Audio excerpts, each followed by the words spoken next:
Comment faire pour créer des balises de conversion avec Google Tag Manager? À quoi sert une balise de conversion? Tu peux ensuite connecter cette balise de conversion à ton compte Google Ads, par exemple, pour indiquer à Google Ads quelles sont les actions importantes que tu aimerais que les utilisateurs effectuent sur ton site. Exemple, tu as un formulaire sur ton site, tu crées des campagnes Google Ads pour prospecter, tu as envie de savoir, ok, 300 personnes ont cliqué sur tes annonces, c'est génial, mais combien d'entre elles ont rempli mon formulaire? Et même après, sur les 50 qui ont rempli mon formulaire, combien sont devenus mes clients? Pour pouvoir calculer de manière précise le retour sur investissement. Tout ça, tu vas le faire avec Google Tag Manager. Je vais te partager mon écran et on va essayer de faire ça avec le moins de jargon technique. Je te promets que je vais essayer. Alors, on va partir d'un exemple concret parce que je pense que c'est toujours plus facile à comprendre. Donc, on vient de terminer la création d'un site. Le client me dit, Pedro, j'aimerais bien tracer ce bouton pour ma nouvelle formation pour savoir combien de personnes vont sur mon site web et cliquent sur ce bouton pour acheter ma formation. Pas de souci. On va créer un compte Google Tag Manager. On avait déjà installé au préalable Google Analytics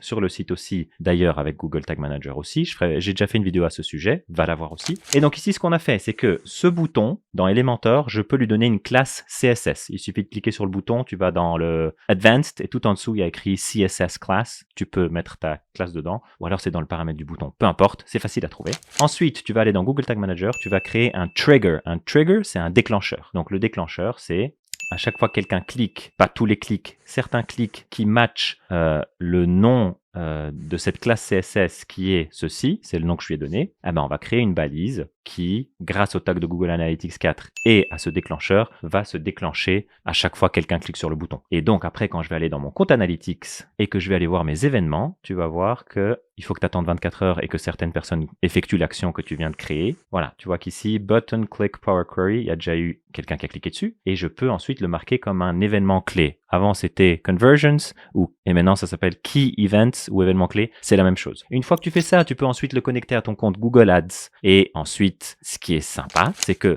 comme Google sait ce que tu veux que les gens fassent sur ton site, bah, il va pouvoir optimiser pour que tu aies autant de conversions que possible. C'est simple. Si tu dis pas à Google ce que tu veux qui arrive sur ton site, Google peut pas le deviner pour toi. Tu peux faire ça pour l'envoi de formulaires, les achats en ligne, quand quelqu'un clique sur un bouton appeler maintenant, quand quelqu'un clique sur un mail. Bref, tu peux faire pour ce que tu veux. Quand quelqu'un scrolle 50%, 75% de la page, tu peux faire ce que tu veux, mais c'est important que tu le fasses. Cette vidéo est un peu technique, donc si tu as des questions, n'hésite pas, pose-les-moi dans les commentaires. À bientôt!